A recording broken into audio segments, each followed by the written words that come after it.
After studying this module, we shall be able to know India's involvement and share in world trade, learn the various policies and reforms undertaken by the government to integrate Indian economy with the world, identify the trends in trade of goods and services and FDI in India, evaluate the performance of Indian companies abroad, analyze the impact of WTO and regional trade agreements on Indian economy.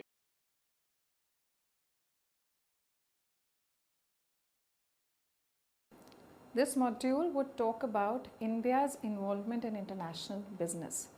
As we all know, India has liberalized since 1991, and thereafter there has been a first generation of reforms and then a second generation of reforms which have put India on a high growth track.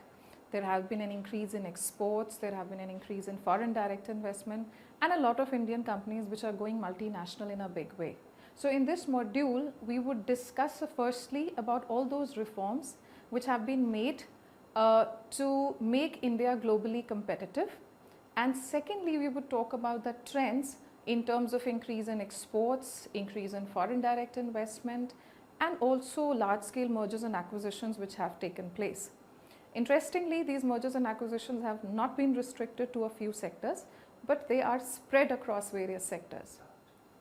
India has also signed a lot of bilateral investment agreements and a lot of double taxation avoidance agreements to continue on this path of globalization and get integrated with other economies of the world. Despite all this progress that has been made, and despite the fact that India is a very favored destination for both trade as well as investment, there is a lot which still needs to be done in these lines. So therefore, this module would focus on the trends, prospects, opportunities and challenges as far as international business for India is concerned. India has emerged as a new player in the international market. The globalization of markets and production, the increasing role of technology and internet, changing world output and trade are the major drivers behind India's growth in the international business. India, with its rich history and culture, highly skilled manpower, and budding middle class segment, stands as an opportune place to explore business possibilities. Different parts of India offer great opportunities significant to the interest of foreign investors. The eastern part of India is known as the land of intellectuals, whereas the southern part is known for its technology acumen. The western part is known as the commercial capital of the country, with the northern part being the hub of political power. India remained a closed economy for nearly 4 decades after independence in 1947. Trade received little attention in the foundation of the India's post-independence development plans. Import substitution and self-reliance policies were long followed by India in order to protect its domestic industries and limited foreign exchange reserves. In response to the macroeconomic crisis and severe payment crisis in the year 1991, India launched a massive economic and structural reforms package.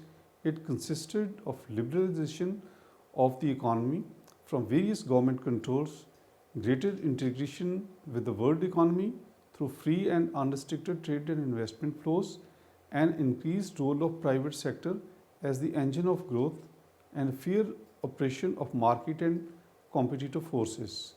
Since liberalization, the value of India's international trade in the world market has increased sharply, with the contribution of total trade in goods and services to the GDP rising from 18% in 1990-91 to 43% in 2008-10.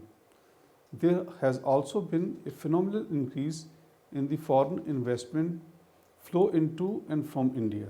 The foreign investment from abroad has grown tremendously from 75 million US dollars in 1991 to 21,125 million US dollars in 2010.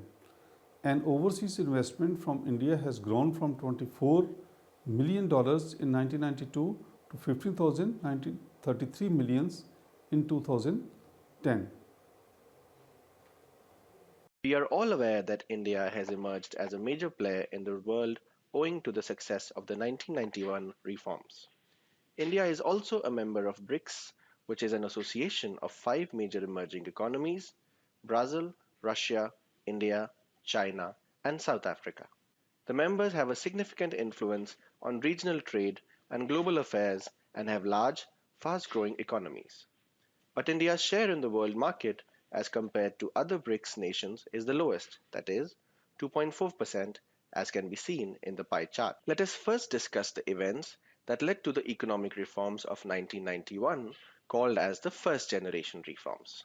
The import substitution and self-reliance policy of Indian government had serious consequences on the fiscal deficit in 1985, that is, the fall in the foreign reserves to $1 billion, just enough to pay only 2 weeks of imports, worsened the situation and led India into a financial crisis.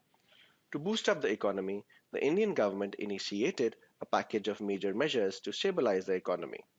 The reforms included deregulation of the domestic economy, opening up of the economy to FDI and foreign equity flows, elimination of import licensing, and reduction in import tariff levels.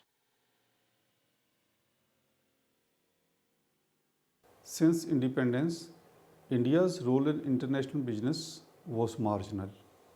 The Indian economy was growing at the Hindu growth rate of 3.5% per annum. Post independence, India adopted a policy of mixed economy with the state and the private sector competing for scarce resources. Import substitution and export pessimism was the strategy followed by the Indian government. India reviewed its policy of mixed economy when considerable doubts arose about the effectiveness of this policy regime. The first half of the 1980s witnessed a gradual deregulation from domestic controls. Big business houses were allowed to participate in the process of industrialization. Trade policy was also liberalized to some extent. For technology upgradation of Indian industry, imports of capital goods were liberalized.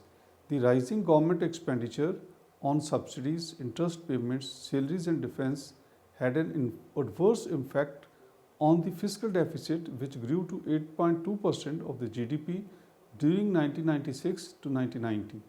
The government borrowed internally and externally to finance the growing fiscal gaps. In 1990s, the foreign currency reserves of the country had fallen to just $1 billion, merely enough to pay for 2 weeks of imports. India seemed on the verge of defaulting on its international loans. The credit rating agencies had drastically lowered the country's rating, which closed the doors for India to borrow from external commercial credit markets. The 1990s macroeconomic crisis drew attention towards the deep structural imbalances in factor and product markets and the fiscal system of India.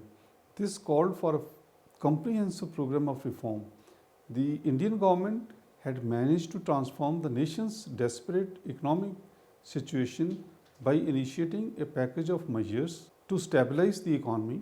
Prior to the reforms, foreign investment was permitted in selected sectors. This changed dramatically in 1990s, where liberalization of policies towards foreign direct investment was an important part of the strategy of opening up the economy. A clear distinction was made between foreign direct investment, which involved setting up new capabilities, and portfolio investment. These reforms also brought a change in the role of the public sector. Areas that were previously reserved for the public sector, such as steel, petroleum, air transport, telecommunications, and certain types of mining, were thrown open to the private sector. But the government retained management and control and sold only minority stakes to the private sector. Trade liberalization was accompanied by a movement to a flexible exchange rate in the economy. The rupee depreciated by 50% between 1991 and 1993. In 1993, the two-tier exchange system was eliminated and the rupee was made fully convertible on the trade account. The rupee was made convertible on current account transactions in 1994 as the investors faced several constraints on repatriation of dividend and interest incomes. These stabilization policies were initiated to correct the fiscal and balance of payments imbalances, and the structural reforms were aimed at preventing the recurrence of such crises. The Indian government also introduced various financial sector reforms and fiscal reforms. It included reforms in capital market, establishment of SEBI, sale of PSUs, introduction of VAT principles. We may notice that trade liberalization was accompanied by the movement towards a flexible exchange rate in the economy. In 1993, the two-tier exchange system was eliminated and the rupee was made fully convertible on the trade account. The rupee was made convertible on current account transactions in 1994 as investors faced several constraints on repatriation of dividend and interest income. Liberalization of FDI in sectors such as telecom, infrastructure like power, roads, and highways led to the increased inward FDI from countries abroad. Removal of quotas on certain items gave a boost to exports and imports.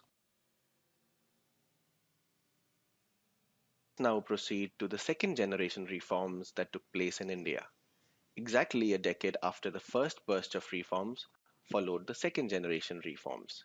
These were enacted in the period 1998 to 2003 to further liberalize trade and FDI in India.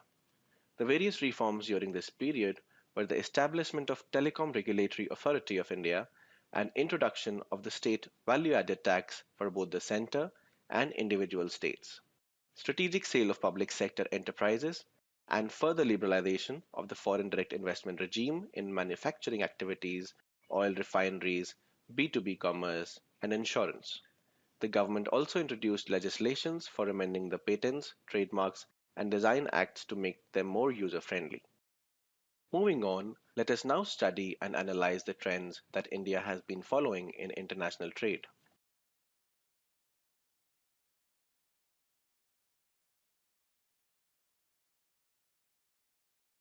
Reforms resulted in active participation of India in international trade, which had a profound impact on the growth of the economy in terms of production, employment, resource utilization, and technology.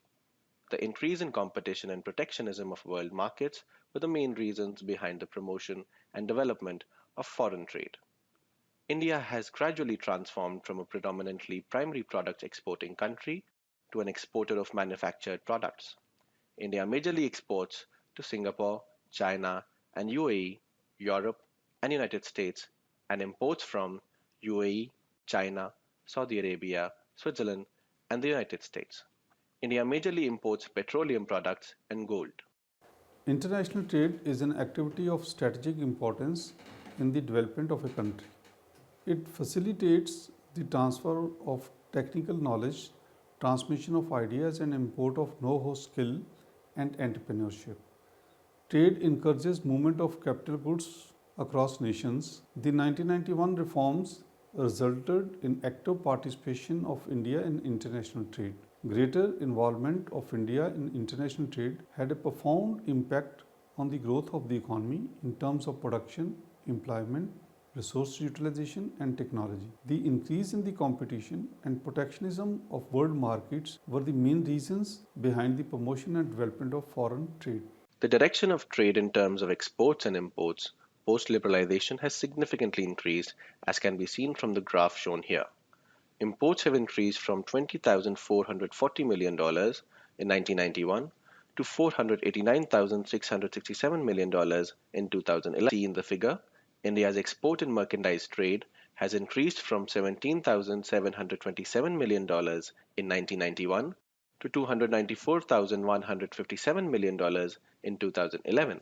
4 decades, the exports and imports of services relating to foreign travel, transportation, and insurance have increased substantially. Trade in services has grown particularly fast, led by IT and IT related sectors, but also included medical, entertainment, and a host of other business related services.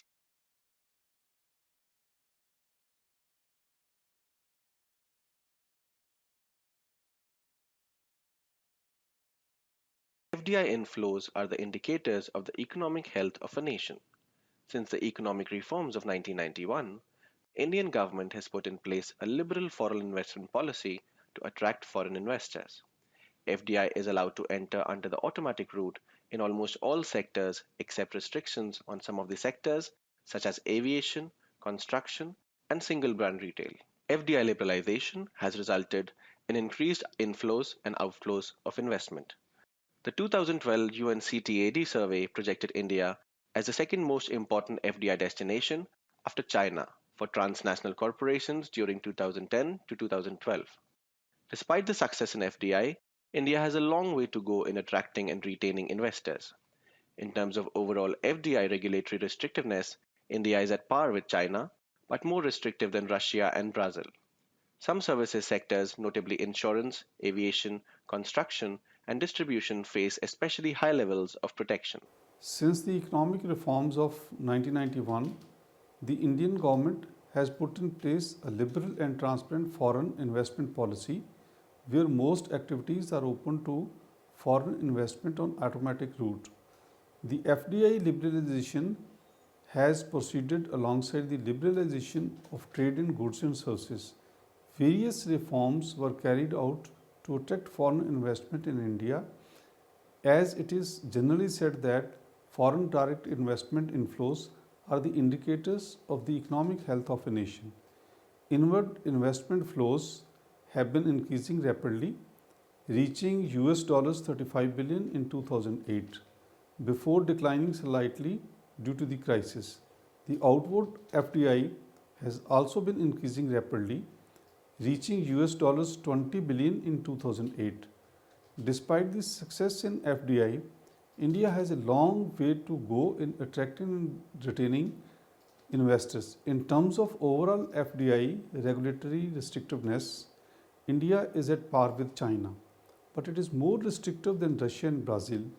Some service sectors, notably insurance, aviation, construction, and distribution, face especially high levels of protection. The graph shows the trend of FDI both inward and outward since 1991. The FDI in India has increased tremendously due to the policy reforms in India, due to confidence shown by the foreign investors in the Indian economy. Since the economic reforms, there has been a substantial liberalization of the cap on the overseas investment by Indian corporates from 100% of net worth to 200% and up to 300% at present. This provided an excellent opportunity for Indian companies to make a global presence and gain various cost and revenue synergies. Mergers and acquisitions by Indian companies can be witnessed in various sectors such as finance, automobiles, telecom, pharmaceuticals, and FMCG. Most of the mergers and acquisitions undertaken by the Indian companies are in the Western countries. Tata Steel's mega takeover of European steelmaker Chorus for $12.2 billion was the biggest ever for an Indian company. This takeover marked the arrival of Indian companies on the global stage.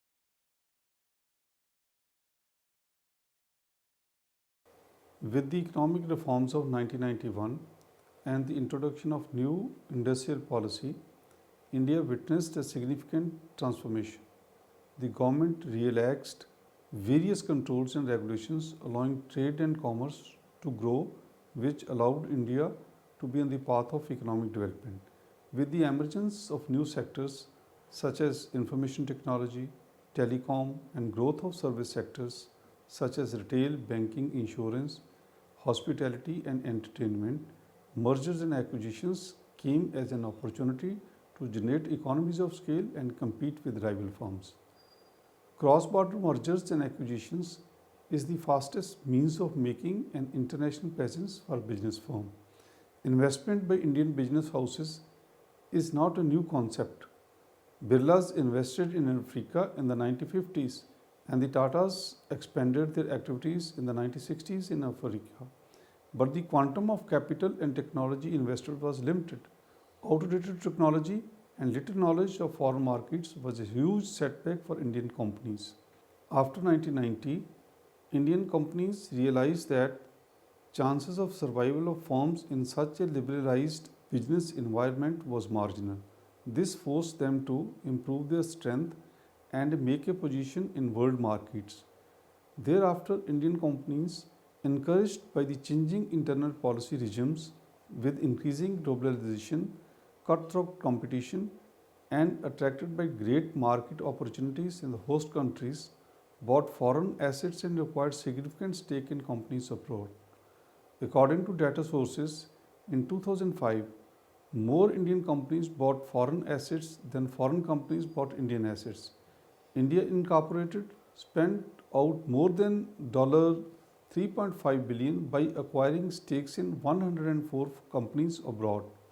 Geographically, majority of the overseas acquisitions by Indian multinationals have been directed at developed parts of the world economy, mostly Europe and USA.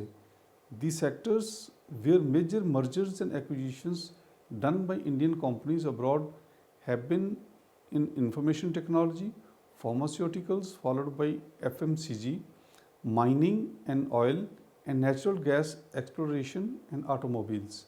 Let's now learn about India's involvement in WTO. India has been one of the most active developing countries in WTO.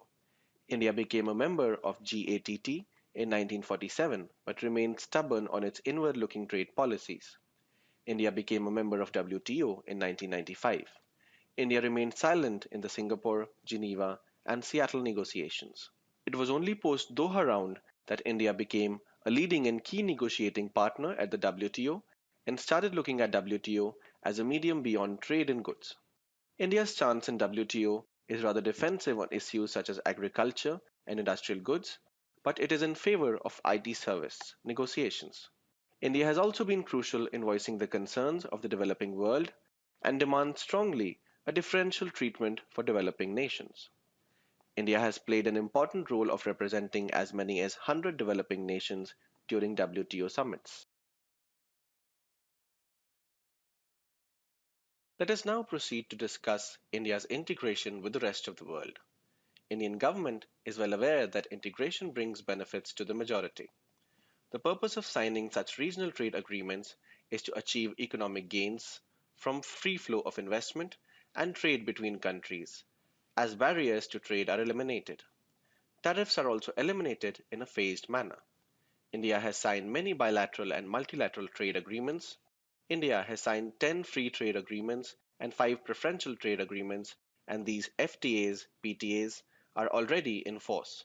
India is currently negotiating 17 FTAs, including review of some of the existing agreements. In South Asia, India has FTAs with Sri Lanka, Bhutan, Singapore, and Nepal, and is negotiating with Bangladesh. The Comprehensive Economic Cooperation Agreement (CECA) between India and Singapore, South Asian FTA (SAFTA), the Association of Southeast Asian Nations (ASEAN). India has PTAs with Chile and Afghanistan. India is part of the BIMSTEC group, the other members being Bangladesh, Sri Lanka, Nepal, Bhutan, Thailand, and Myanmar. With the economic reforms of 1991 and the introduction of the new industrial policy, India witnessed a significant transformation. The government relaxed various controls and regulations, allowing trade and commerce to grow, which allowed India to be on the path of economic development. With the emergence of new sectors such as information technology, telecom, and the growth of service sectors such as retail, banking, insurance, hospitality, and environment. Let us now recapitulate what we have learned in this module. We have discussed the first generation and second generation reforms that have led to the tremendous growth of Indian economy. We have also analyzed the trends of FDI, both inward and outward, in merchandise as well as service sectors, to understand the impact of reforms undertaken from time to time. We have further discussed how Indian companies have been challenging multinationals for global leadership through various mergers and acquisitions. At the last, we have discussed the increasing role of India in various regional trade agreements and how India's participation in WTO has increased over the years.